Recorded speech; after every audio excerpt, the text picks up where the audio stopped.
Buenos días a todos. Estamos completando la semana de los primeros 100 días con nuestra conferencia de prensa matinal. ¿Cómo están? ¿Les gusta? A nosotros también. Un placer verlos.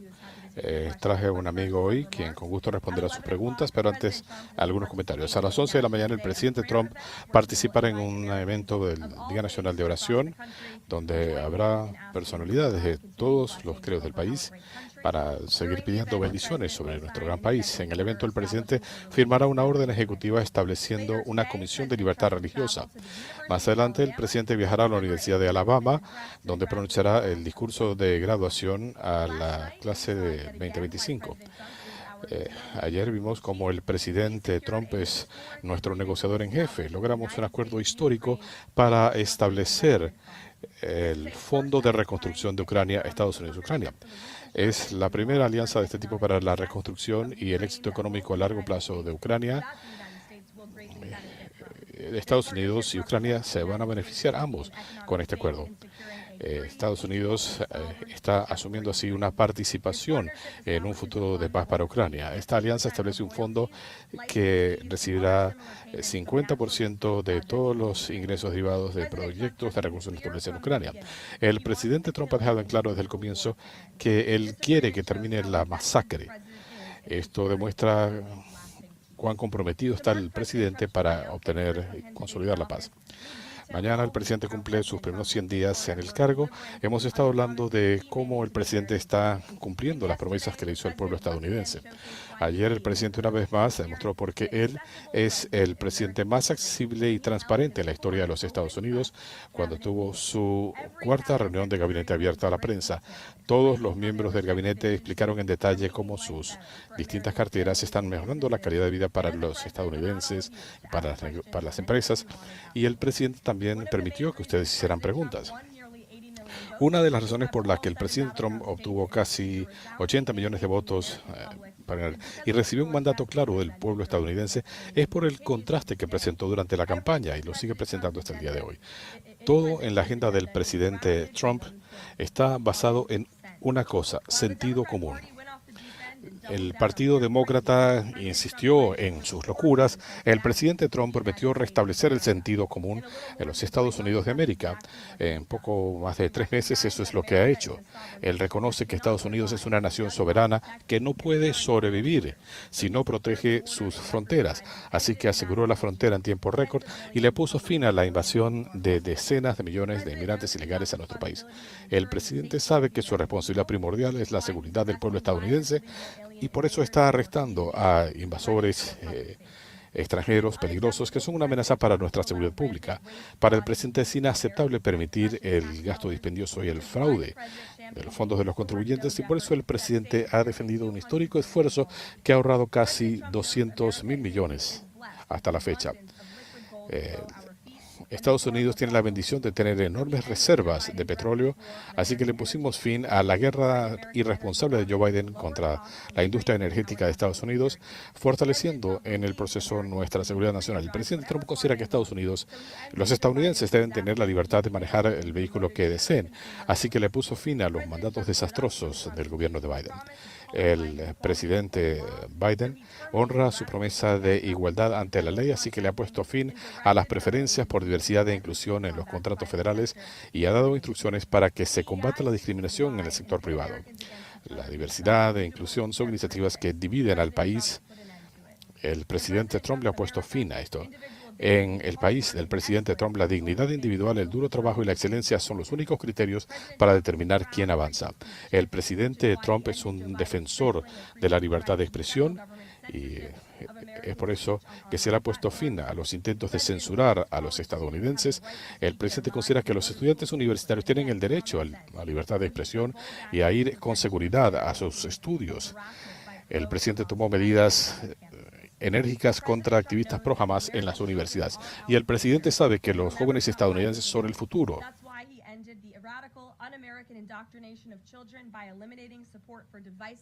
Por eso le puso fin al adoctrinamiento de los jóvenes, las ideologías radicales de género, y al mismo tiempo está protegiendo los derechos fundamentales de los padres. Finalmente, el presidente cree que la biología es algo fundamental y por eso hizo política oficial del gobierno de los Estados Unidos que solo hay dos géneros, masculino y femenino. Y debido a que los hombres y mujeres tienen diferencias biológicas, el presidente Trump le puso fin a la práctica injusta de obligar a mujeres a competir contra hombres en los deportes y a tener sus espacios privados invadidos. Cuando el presidente Trump completó su promesa de restablecer a Estados Unidos, lo dijo con sinceridad, y estén preparados para acuerdos históricos de presupuesto, de comercio y demás. Para más detalles sobre esto, los dejo con el secretario adjunto de la presidencia de gabinete. Gracias, es un gusto estar aquí contigo, ver tantos rostros familiares. Algunos los conozco desde hace años. Nos reunimos esta mañana para continuar nuestra celebración de los primeros 100 días, un periodo histórico del presidente en el cargo. Es el mejor comienzo que haya tenido cualquier presidencia en la historia del país. Esta semana escucharon de las medidas históricas que ha tomado el presidente Trump para asegurar el país, asegurar nuestra soberanía, para asegurar nuestra economía y la cadena de suministros, nuestra base industrial. Hoy también van a escuchar, les voy a comentar, lo que ha hecho el presidente Trump para asegurar nuestros valores, nuestra cultura y nuestra forma de vida frente a un asalto inquebrantable de los extremistas, los comunistas y el Partido Demócrata. Una de las crisis más significativas que heredó el presidente Trump, apenas llegó al cargo, fue la ola de discriminación racial, etiquetada como políticas de diversidad, equidad e inclusión, que había permeado los sectores públicos y privados de Estados Unidos. Quizá el ejemplo más notable de esto es el de los controladores de tráfico aéreo que estaban siendo contratados y ascendidos en base a raza y género, no por su habilidad para hacer su trabajo. Organismos de inteligencia estamos contratando individuos no por su capacidad de portar un arma o darle seguridad a los estadounidenses o realizar operaciones delicadas de inteligencia. Los estaban contratando en base a la raza y el género, y eso es inaceptable. Esto tiene que estar basado en los méritos, pero no es solo el gobierno federal, esto fue el sector privado y también en todo nuestro sistema educativo. El Departamento de Justicia ha trabajado con otros departamentos y entidades, dejando en claro que este gobierno va a hacer que se cumpla el título 6, el título 7 y el título 9 de nuestra Ley de Derechos Civiles. La discriminación basada en raza y género está prohibida por ley. Y este gobierno va a hacer que eso se cumpla.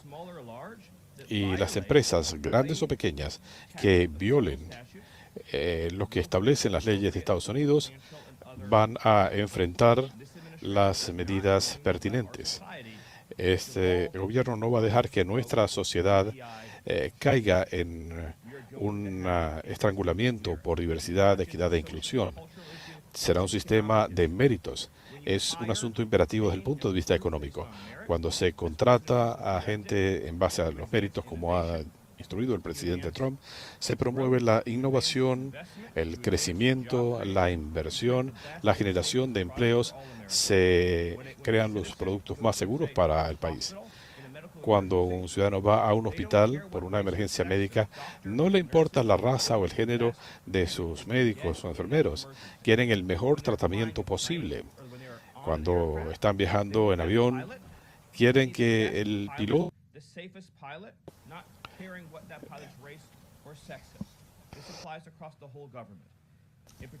sea competente, no que su designación sea basada en raza o género. Este gobierno ha abierto investigaciones en universidades de todo el país por violar normas, decisiones de la Corte Suprema. Hay universidades que están violando abiertamente decisiones de la Corte Suprema, en el sentido de que el establecimiento de cuotas raciales son algo ilegal. Los estudiantes deben ser admitidos a las universidades bajo un criterio que no considere el color. Esto afecta incluso nuestras escuelas de medicina.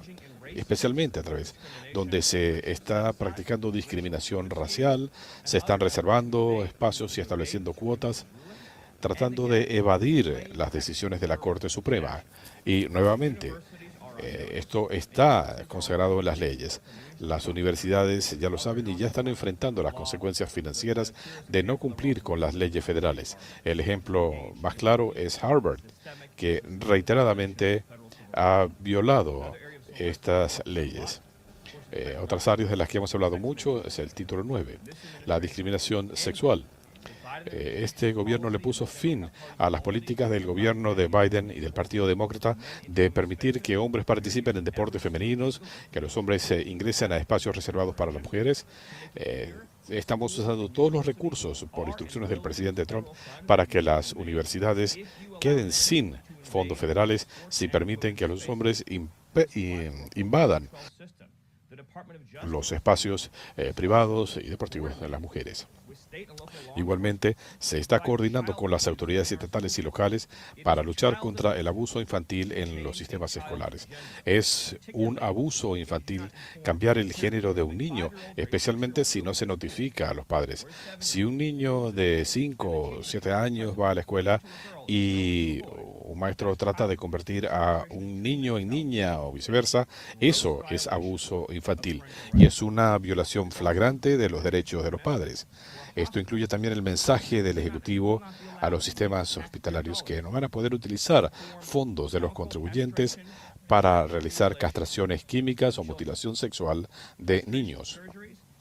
Las cirugías de castración, los medicamentos para la castración, la esterilización de niños son prácticas salvajes que violan todas las normas de la ética médica, no se justifican, le hacen un daño permanente e irreversible a los niños. Es tortura infantil, es abuso infantil y es mala praxis médica. Así que el Departamento de Salud y Servicios Sociales, bajo el liderazgo de Bobby Kennedy, y el Departamento de Justicia y otros departamentos del gobierno están dejando en claro a los proveedores médicos y sistemas hospitalarios que no pueden usar fondos de los contribuyentes para realizar estos procedimientos salvajes en niños. Y el Departamento de Salud y Servicios Sociales ha eliminado de manera sistemática toda la falsa ciencia que se generó durante el gobierno de Biden para promover los cambios de sexo en niños, promoviendo la idea de esterilizar a niños. Eso ha sido erradicado y se están emitiendo nuevas directrices para hospitales y médicos, advirtiéndoles que no pueden realizar estos aterradores procedimientos en los niños. También estamos dejando en claro que en el sistema carcelario los prisioneros masculinos no podrán ser recluidos en prisiones de mujeres. El gobierno de Biden estaba promoviendo violaciones colocando a hombres en cárceles para mujeres. Eso es una locura, es cruel e inaceptable. Y Hakeem Jeffries, el Partido Demócrata y los medios demócratas continúan luchando para albergar hombres en cárceles de mujeres. Este gobierno no lo va a permitir. No va a permitir que haya hombres invadiendo espacios privados reservados para mujeres. Hemos visto casos de jóvenes y niñas que han sido asaltadas sexualmente porque se permite el ingreso de hombres a espacios privados. Este gobierno y el presidente Trump están a la vanguardia de proteger a las mujeres y proteger a las niñas, y en ningún lugar esto es más claro que cuando hablamos de enfrentar estas radicales ideologías de género. Igualmente se está luchando para eliminar las teorías de raza crítica de los sistemas escolares. Los niños aprenderán a amar al país, se les inculcará el patriotismo y los valores cívicos. O las escuelas no recibirán fondos federales. Estamos dándole fondos a los estados y reduciendo el Departamento de Educación. No vamos a utilizar estos fondos para promover ideologías comunistas. Para que una nación sea exitosa, no puede enseñar a los niños a odiarse a sí mismos y a su país. Estas son algunas de las áreas en las que el presidente Trump ha estado luchando contra esta cultura comunista cancerosa que está erosionando al país. las mujeres son mujeres, los hombres son mujeres, la discriminación racial no es aceptable, de enseñar a los niños que la meritocracia es algo malo, es inaceptable. Eso es el producto de ideólogos liberales. El presidente también ha devuelto al Departamento de Justicia su misión de velar por la seguridad pública y de encarcelar a los criminales en lugar de ir en pos de los conservadores, de los cristianos o de la gente de fe. El gobierno anterior, de manera cruel y desvergonzada, utilizó el poder del Departamento de Justicia para perseguir a ciudadanos que respetaban la ley, especialmente a quienes apoyaban a Trump, conservadores y cristianos. Esa persecución ha terminado. El Departamento de Justicia y el FBI nuevamente están enfocados en ir en pos de malhechores, de pandillas, de criminales y en velar por la seguridad del país. Y antes de pasar a sus preguntas, déjenme señalar que cuando ustedes ven lo que ha pasado en estos primeros 100 días, cada una de las crisis que han afectado a Estados Unidos por años, décadas o generaciones, este presidente ha luchado frontalmente para ponerle fin, enfrentando estructuras de poder y sistemas en todo el gobierno, en este pantano y en esta ciudad. Y eso incluye los esfuerzos de Dodge para reducir el gasto dispendioso, la corrupción en el erario público, con el erario público, y se están usando los recursos del gobierno para no promover estas locas políticas que durante años llevaron al país por la dirección equivocada. El presidente Trump ha enfrentado directamente la crisis comercial que estaba destruyendo la base manufacturera industrial del país, la traición de los trabajadores estadounidenses por parte de Joe Biden y los globalistas que exportaron nuestros empleos. Él enfrentó directamente la catástrofe de la inmigración ilegal que nos estaba convirtiendo en un país fallido, y se ha logrado el número más bajo de inmigración ilegal en la historia, sin algo comparable. Él ha enfrentado la crisis económica que afectaba al país, reabriendo el negocio energético del país, reduciendo el precio de los combustibles y reabriendo los yacimientos de petróleo, carbón y gas natural, estableciendo reformas legales, eliminando regulaciones y lanzando una campaña de reformas sin precedentes. Esto es lo que va a abrir una era de oro para Estados Unidos. Bajo el gobierno anterior, bajo Joe Biden, este país se vio sumido en crisis en el Oriente Medio, en Asia y otras áreas del mundo. El presidente ha estado luchando para restablecer la paz, la seguridad, la estabilidad y la armonía. Él heredó una catástrofe económica, una catástrofe fronteriza, una catástrofe de seguridad pública y una catástrofe cultural. Y en cada uno de esos ámbitos, él ha cambiado el rumbo, abriendo el paso de Estados Unidos hacia una era dorada. ¿Preguntas? Vamos a comenzar con nuevos medios. Chris Bedford. Gracias, Steven. ¿Cuál es la meta de los aranceles a China? ¿Que China abra mercados a exportaciones estadounidenses o es una reconfiguración del comercio global aislando a China de otros países? China tiene una situación muy particular. El presidente ha hablado de esto extensamente respecto a lo que nos estaba ocurriendo desde el ingreso de China a la Organización Mundial de Comercio y el abultado déficit que se ha acumulado con China. Lo que esto significa para la seguridad económica, la seguridad nacional y la cadena de suministros. En este momento, el secretario del Tesoro está en el proceso de desarrollar un plan que va a abordar estos temas que usted menciona, pero las metas del presidente han sido claras. Él no va a permitir que China continúe robándose nuestra propiedad intelectual o que siga colocando productos subsidiados en nuestros mercados, que manipule su moneda. Tenemos que tener una relación comercial con China que no sea perniciosa para nuestra seguridad económica y nacional.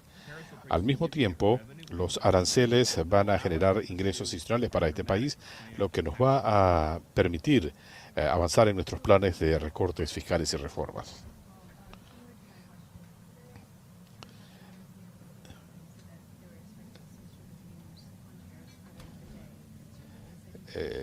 Esta mañana se informó que se esperaban algunas noticias eh, antes del final del día sobre acuerdos. No me quiero adelantar, pero gracias al liderazgo del presidente Trump hay numerosos países del mundo que están deseosos de llegar a acuerdos con Estados Unidos. El presidente Trump está personalmente involucrado en estas negociaciones y el único interés aquí por el que estamos velando son los intereses de los Estados Unidos de América. Sí, hay otros países que tienen sus intereses y sus demandas, pero no vamos a aceptar nada que no beneficie a los estadounidenses y al pueblo estadounidense. Esta mañana se le estaba poniendo un precio a el impacto de los aranceles para las empresas. General Motors hablaba de 5.000 a 6.000 millones. El presidente de Ford dice que no se pueden comprometer a no aumentar los precios. ¿Qué más pueden hacer para darle un alivio a los fabricantes de autos? Eh, el punto aquí es que los fabricantes de autos han anunciado planes de expansión en Estados Unidos. Las plantas automotrices están creciendo y se están expandiendo en Estados Unidos. Ya hay operaciones de expansión en algunas plantas activas. Los vehículos estadounidenses van a tener preferencia en los mercados de Estados Unidos. La industria automotriz de Estados Unidos controlaba el mundo. Y en cierto momento el 70% de los coches de todo el mundo se fabricaban en Michigan. Ahora tenemos solo una fracción del mercado global. Y la razón de ello es que Estados Unidos abrió sus mercados a todos los tramposos de otros países y ellos han cerrado sus mercados a nosotros. Japón nos cerró el mercado, la Unión Europea nos cerró mercados, Corea del Sur cerró sus mercados. Estos países tienen decenas de miles de millones de déficits en la industria automotriz con Estados Unidos. Estas son naciones que tienen productos brutos comparables a Estados Unidos. No se puede tener un comercio justo si naciones en una posición similar tienen estas prácticas. Nosotros tenemos el mercado más deseable del mundo. Y si alguien quiere vender vehículos sin pagar aranceles en nuestros mercados, tiene que tener una planta de producción en Estados Unidos. La única alternativa es no tener acceso alguno al mercado automotriz de Estados Unidos. Si hubiéramos seguido por el camino en el que estábamos, en cuestión de años la industria automotriz de Estados Unidos se habría desaparecido. Los vehículos se estarían produciendo en México porque las automotrices estaban exportando sus operaciones a México pensando que producían a menor costo. Realmente sería más barato producir en Estados Unidos porque tenemos el mejor ambiente regulatorio, energético y cero aranceles. Pero los estadounidenses tendrán que pagar más. No con los autos.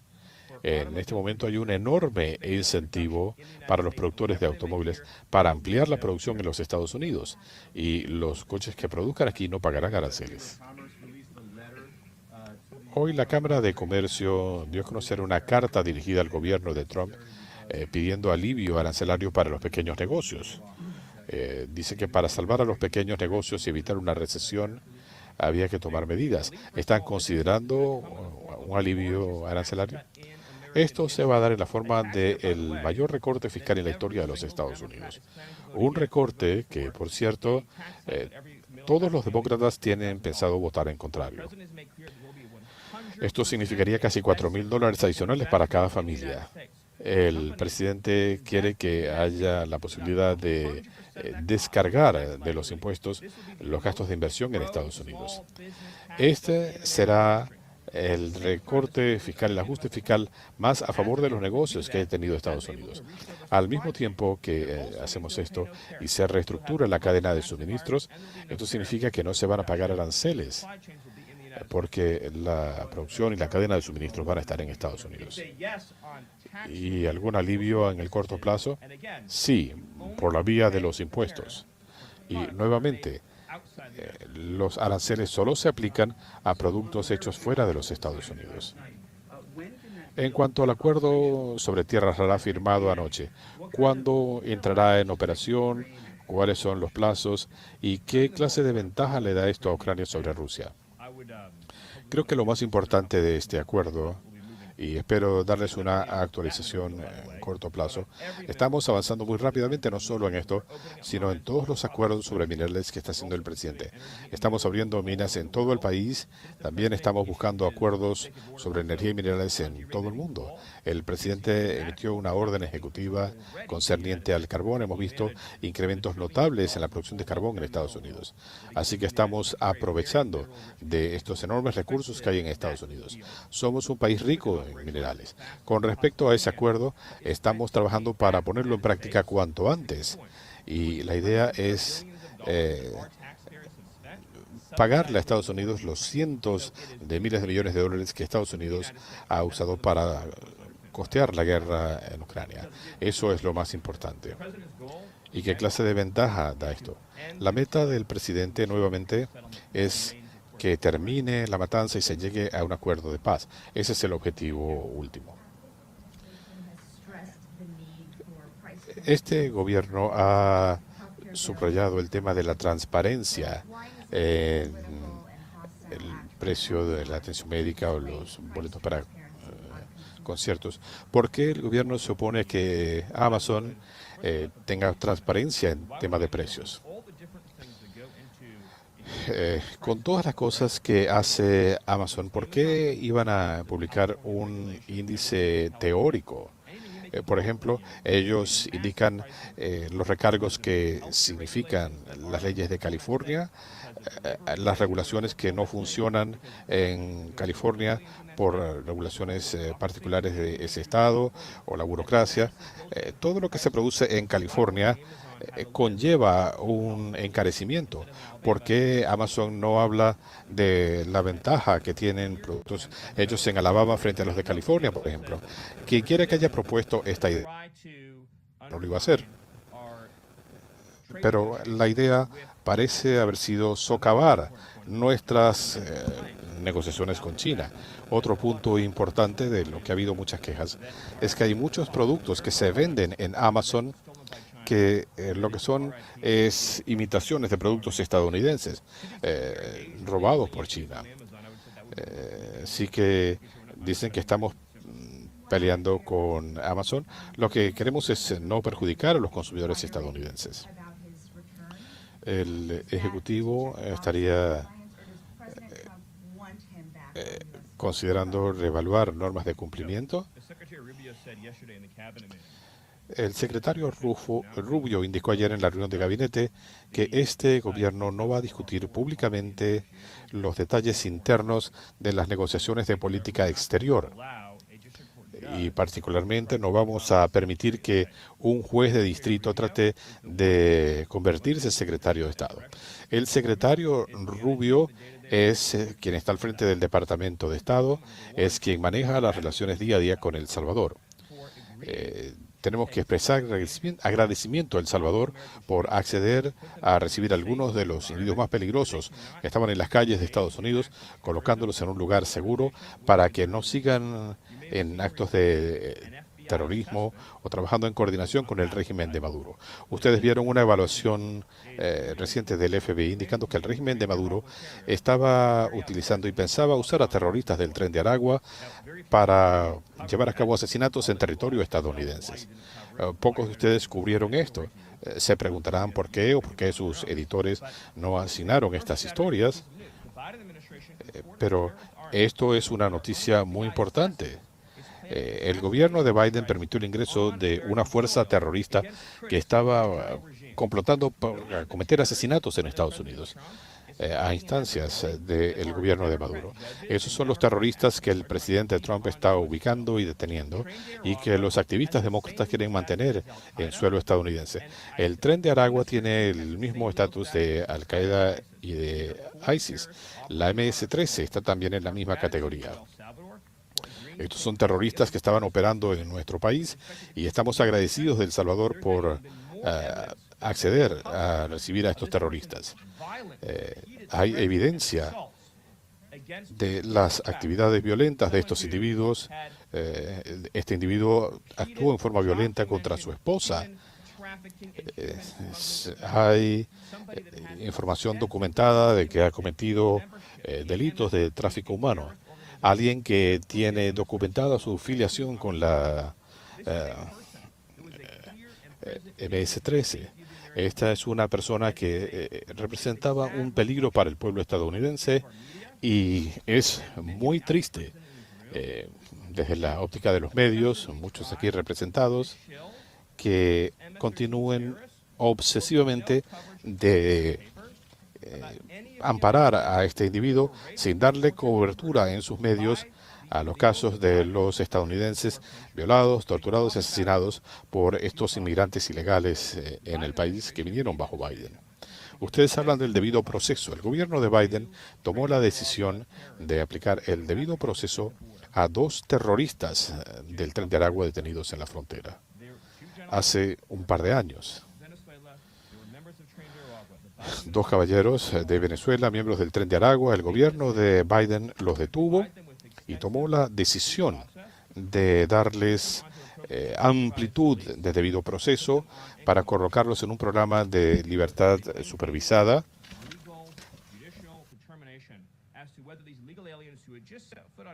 Esto condujo a un dilatado proceso legal en estos individuos. Estos individuos podían terminar viviendo en Estados Unidos para todas sus vidas. ¿Cuál es el resultado de esa decisión? Estos 2 individuos secuestraron a una joven, a una niña, Jocelyn Nongaray, la separaron de su familia, la golpearon, la asaltaron sexualmente, la torturaron, la asesinaron y luego botaron su cuerpo. Muchos de sus medios no cubrieron esta historia. Algunos solo la mencionaron de pasada porque el presidente Trump los obligó a hacerlo, destacando esto una y otra vez. Él tuvo que obligarlos a que la cubrieran, haciéndoles presión. Y cuando tenemos a estos terroristas, ustedes ven si estos individuos están lejos de los lugares donde ustedes viven. Y si yo les ofreciera a ustedes vivienda gratuita en algunos de estos vecindarios y les diría van a vivir al lado de mafiosos mexicanos, miembros del cártel de Sinaloa, el Tren de Aragua, yo no podía ni siquiera pagarles para que vivieran allí. Pero ustedes en su cobertura quieren obligar a estadounidenses inocentes a aceptar a estos individuos como sus vecinos y un día sus hijas pudieran ser violadas o secuestradas. Así que no va a haber la más mínima simpatía de este gobierno para estos terroristas que estaban invadiendo el país. Un par de preguntas más en cuanto a Dodge y en cuanto a precios. Se hablaba de la escasez, por ejemplo, de muñecas. ¿Qué pueden decir ahora?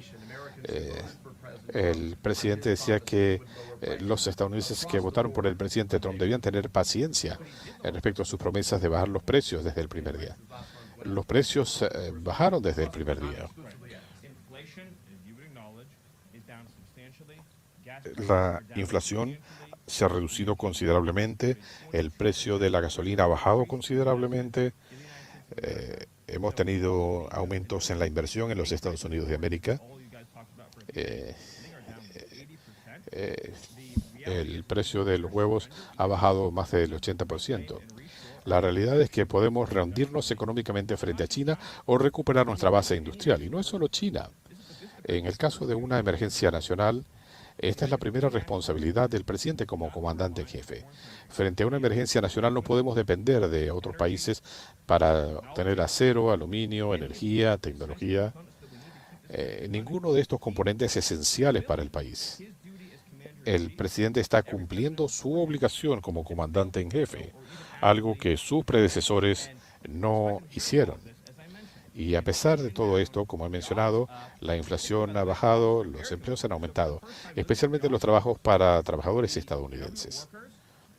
Los trabajadores gubernamentales, la nómina gubernamental se ha reducido considerablemente, el empleo de no ciudadanos se ha reducido, el empleo de ciudadanos estadounidenses ha repuntado.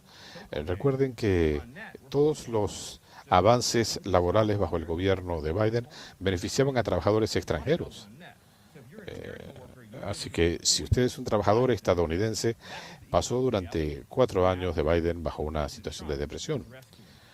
Ahora el presidente Trump está llegando al rescate. Y nuevamente, si alguien produce en Estados Unidos, sus productos no pagan aranceles.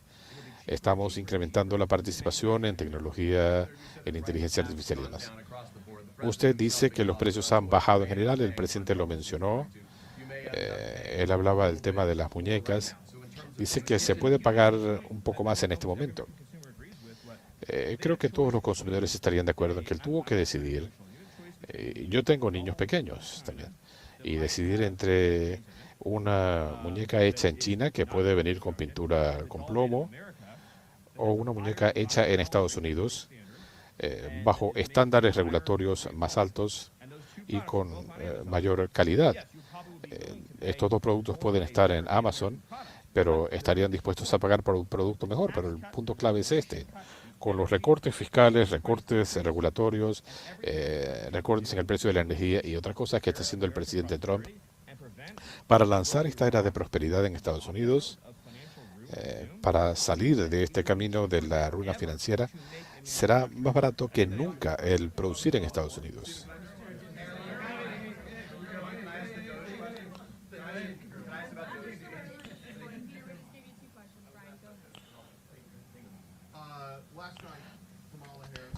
Anoche Kamala Harris hizo su primer discurso de importancia desde que perdió las elecciones. Habló de política, habló del presidente Trump. ¿Algún comentario de la Casa Blanca? Creo que fue un recordatorio para el pueblo estadounidense de la bendición que tenemos, que el líder que está hoy en la oficina oval es Donald Trump y no Kamala Harris. Fue un recordatorio de la tragedia que habría sido la alternativa. Habría sido el fin del país, y eso me permite hablar de otro punto. De haber seguido por este camino de regulaciones radicales, de asfixiar la industria energética, de tercerizar la producción, de agobiar al país con impuestos, empujar la ideología del wokismo en los jóvenes,